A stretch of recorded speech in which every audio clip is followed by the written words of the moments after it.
Woman, a sniper sits in ambush waiting for a plane to arrive. And when a man steps out of the wing machine, the woman fires a shot. Then she picks up the spent shell casing, pondering her escape plan.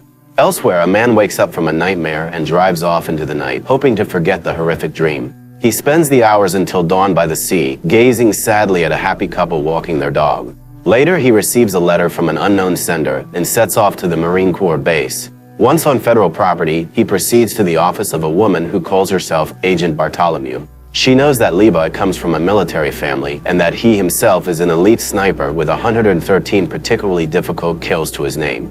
After retiring, he took on private contracts, but he is currently bound by no obligations. Although he is ready at any moment to work with the Marines, he refuses any contracts because the military psychologist deemed him unfit for service. He is alone, no girlfriend, no relatives who might worry about him. The man does not use or experiment with substances because all that affects his accuracy. Levi could have appealed the doctor's findings, but sees no point in doing so, nor, in fact, in many other things.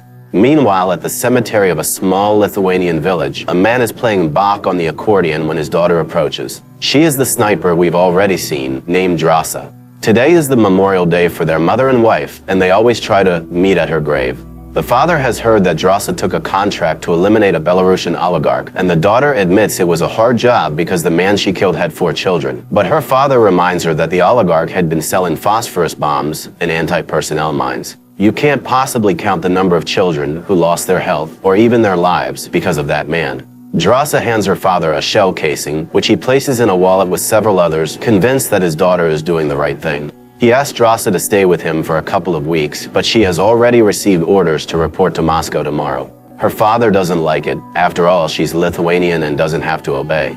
He is terminally ill and doesn't want to die in terrible pain. So he has decided to end his life on Valentine's Day. He asks her, wherever she may be on February 14th, to light a candle for him, look at Orion, and say goodbye. Sometime later, Levi flies off on yet another assignment. Ahead lies a restricted zone where his plane cannot go. To reach his post, he will have to travel on foot, 38 kilometers north. They take away his gadgets and watch, but hand him a sealed envelope containing the mission. Levi parachutes and soon lands in a forest. He treks through the mountains, arriving at his destination, where he is greeted by a soldier who is supposed to hand over the post to him. Jasper is very glad to see him, having spent a whole year there on his own. Levi admits he knows absolutely nothing about the mission, not even what country he's in. Jasper, in turn, cannot reassure him. He's in the same predicament. Soon the soldier leads him to a tower that will serve as Levi's living quarters for the coming year. It is fully autonomous, equipped with solar panels, a generator, and rainwater collection. Game is plentiful in the surrounding area, and there's even a garden. On the opposite side of the gorge stands an identical outpost belonging to the Eastern Bloc. Levi cannot get there, even if he wants to. The slopes of the ravine are mined and bristling with traps of all kinds, so each side simply does its own job. The work here is simple and suitable for a qualified technician. He must conduct a daily patrol of the western border, inspecting fortified defense points. A connection check with the outside world happens every 30 days. Satellite transmitters are installed all along the border to shield the gorge by sending false signals. Consequently, this place is invisible to spy satellites and reconnaissance drones. There is no communication with the outside world. In a worst-case scenario, there is a panic button that will alert the authorities if something happens. If all systems fail or there's an invasion, the system will initiate the stray dog protocol. Justin doesn't know what that is, but if Levi hears sirens, the best course is to run far away. He thinks it's all tied to the Cold War because each year someone from the west patrols this side while someone from the east watches their own side of the gorge. And for 75 years, no one has ever discovered what's actually inside the gorge. The main objective is not to let whatever's in the gorge get out. A year ago when he took over, Justin also thought his predecessor had gone crazy, but he got to see something the guards dubbed Hollow Men. Justin doesn't know what they really are, though the phrase is taken from a poet's work. Justin knows that in the late 40s, 3 battalions, 2,000 and 4,000 cavalrymen were sent into the gorge to clear it out, but none returned. After that, they switched to a containment system. Justin learned all of this from his predecessor's stories, which may well be a broken telephone version, but the soldier himself believes the gorge is an entrance to hell and they are guarding the gates. The men bid farewell and Justin heads to the pickup point where a helicopter is supposed to collect him. Soon the aircraft appears in the sky and drops a cable, but as Justin climbs aboard, the pilot shoots him and throws his body down. Then he reports to Bartholomew that the rotation is complete. A month passes. Levi diligently fulfills his duties, going on daily patrols, checking all the weapons, ensuring the mines are ready, then radioing his superiors to report that everything is running smoothly. In his free time, he reads. There are plenty of books in the tower after all. One day he notices a few quotations on the wall, presumably left by his predecessors, dated from past decades. Sometimes he tends the garden, harvesting the last of the season's produce, and one day he hears the sound of a saw from the other side of the gorge. Looking through binoculars, he sees a woman. Drossa also tries to make out her colleague across the way, but when she sees him move away, she returns to her task. That night, Levi wakes from his usual nightmare, jumps up, and grabs his rifle, not realizing he has broken a glass and cut his foot on the shards. Bloody footprints on the floor help him come to his senses. He picks up his binoculars and sees Drossa, who also isn't sleeping, but when she notices his gaze, she extinguishes her candles and moves deeper into her room. Another month goes by. Drossa celebrates her birthday and then starts watching Levi. Bored, she decides to play a prank. She fires a shot into the air to get his attention. When he reaches for his binoculars, she holds up a sign asking for his name. He warns her that contact is forbidden, but Drossa isn't bothered. She writes her own name and, since it's her birthday, declares she'll do as she pleases. Levi laughs, writes down his name, and suggests they have a drink in her honor. The woman then turns on music and asks him to dance with her, but Levi insists he has no idea how to dance. Drossa doesn't believe him. Surely there must be something he's good at. Levi confesses that he's a good sniper. Drossa wants proof. Levi places his flask on the edge of the parapet, planning to shoot it, but Drossa knocks it off first with her own shot. In response, Levi ruins her bottle of wine with a bullet. Drossa then balances another bottle on her head, showing that he can keep practicing. But suddenly, she loses her balance for a moment and, startled, takes down the bottle, motioning for him to look below. Levi peers into the darkness and soon spots something moving, a strange creature resembling a living tree. He opens fire just as one of these beings steps on a mine and blows up, but others continue climbing the wall. Drossa now opens fire as well, helping Levi shoot down the monsters. Together, they take out several creatures, after which silence falls. But as soon as Drossa steps back from the edge, hands with branch-like fingers grip the ledge and a woody monster crawls over. It keeps moving towards the woman, ignoring her gunfire, and Levi covers her with a shot from his rifle. He immediately realizes that hollow men are also attacking her side of the gorge, so now he fires across to her side, helping the woman fight them off. Mines explode on the edge of the gorge, throwing Drossa aside, but Levi covers her with machine gun fire, just as she'd done for him a moment ago. Finally, the assault ends. They sit in the darkness for a long time, trying to regain their composure. Then Drossa tends a wound she hadn't noticed in the heat of battle and writes that this was the coolest birthday ever. In the morning, Levi inspects his side of the gorge, welding over gaps in the defenses caused by the night's battle and laying more mines. Suddenly, a drone emerges from the gorge below, prompting an immediate reaction from the turret on Levi's side. The man watches anxiously to see what will happen next, but the drone flies away and the gun goes still. Another month goes by. Levi does chores in his spare time, while Drossa plays the piano. Then one day, Drossa sees a lit Christmas tree across the gorge and a holiday message for her. They both build snowmen and name them after each other, as if growing closer that way. They even start playing chess together, calling out their moves to each other in turn. One evening, the pair sets up a real drum battle, using anything they can find as percussion instruments. February arrives. Levi wakes once again from a nightmare and goes out onto the balcony, where the wind is howling. He realizes Drossa is also awake. In the morning, he writes her a note, but she doesn't respond because it's February 14th. She turns on a Bach record and cries, remembering her father. When Levi notices this, he asks what happened. Drossa confides that she's having a difficult day and suddenly wishes he were with her. Levi can't sleep all night, pondering the situation. Then he reads a quote on the wall about the courage of those who've come far and sets to work building a complicated contraption. In the morning, Drossa sees Levi firing a grenade across to her shore with a rope attached, thus setting up a makeshift cable crossing. She runs into the woods, finds the smoldering device, extinguishes it, and ties the rope to a tree. Then she spots a note with an invitation to dinner. Levi tidies himself up and gathers a bouquet of wildflowers, then launches himself off his side of the gorge, zipping along the rope. But he slows before reaching Drossa's edge and must haul himself along by hand, which isn't easy. Drossa invites him to have rabbit pie and he offers her the flowers. He can't help expressing his admiration. Up close, she's even more beautiful. She suggests he wash up in the sauna first, since he's all sweaty from crossing over. Levi laughs, explaining that he miscalculated the tension on the line. Drossa promises to bring him some clothes left behind by previous occupants, but teases him by hanging them a bit too far from the sauna, forcing him to run around naked to get dressed. Later, they have lunch and speculate about where in the world they might be. Both of them were drugged during transport, so they have no idea. Levi can say one thing for sure: they're in the northern hemisphere. He then admits he's a sniper. Immediately, Drossa realizes who he is. His shot in Yemen was the pinnacle of marksmanship. Levi shifts the conversation back to their location. Dross explains that her father advised her not to learn the whole truth. Levi talks about his childhood in Oregon, where his father taught him how to shoot. That night, they turn on music, and Drossa manages to make Levi dance, noting that he lied about not knowing how. He's very graceful. The two grow closer. Afterward, they talk about everything, eager to learn more about each other. Levi confesses that he wrote a poem dedicated to her, but refuses to recite it.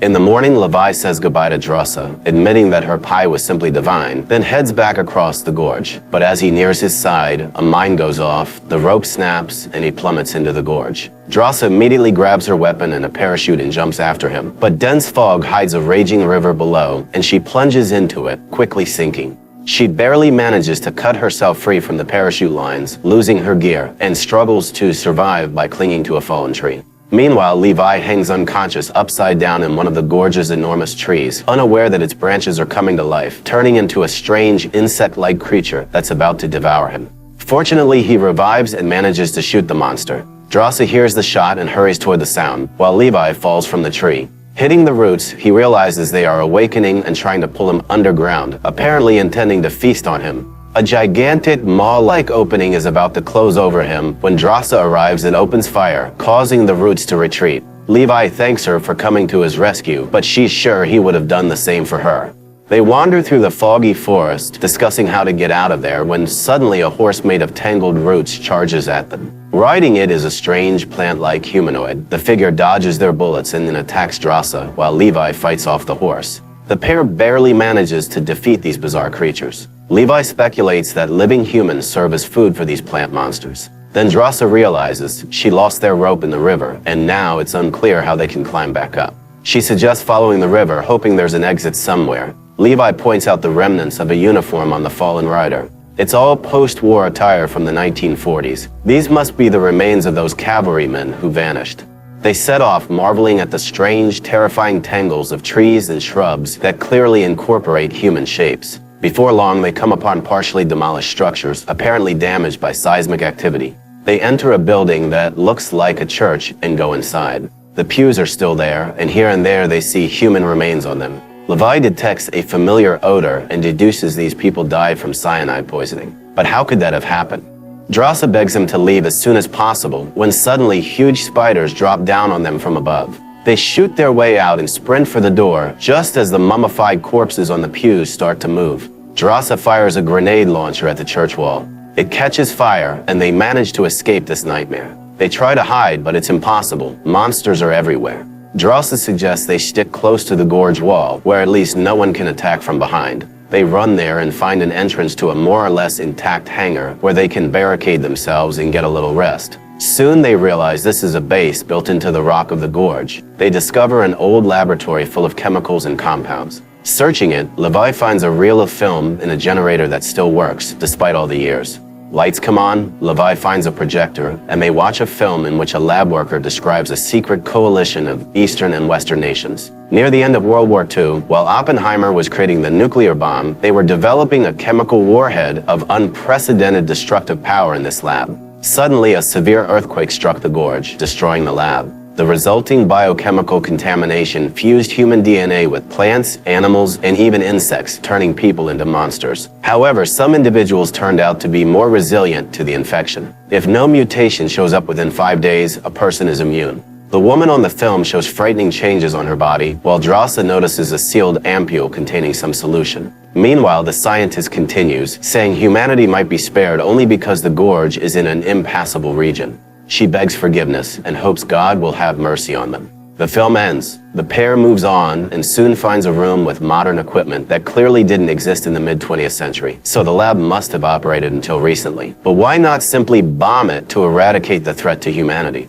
Liam starts up a computer and reads the name of a militarized organization, Darklake. He realizes they weren't working for the military, but for a private company, evidently a very wealthy and powerful one. He knows Deadliest drones collect hybrid specimens worldwide, so the company must be creating super soldiers and protecting its secrets. Levi then sees a program name, Stray Dog, and recalls Jared's warning. He realizes it's the code name for a thermal bomb that should have destroyed the Gorge in the event of a leak, but apparently the earthquake damaged it. Levi admits that if they don't make it out, it was still worth it because he got to meet her. They prepare for the journey ahead when Drossa realizes she forgot her bag by the entrance, where all their ammo is. They have no choice but to go back.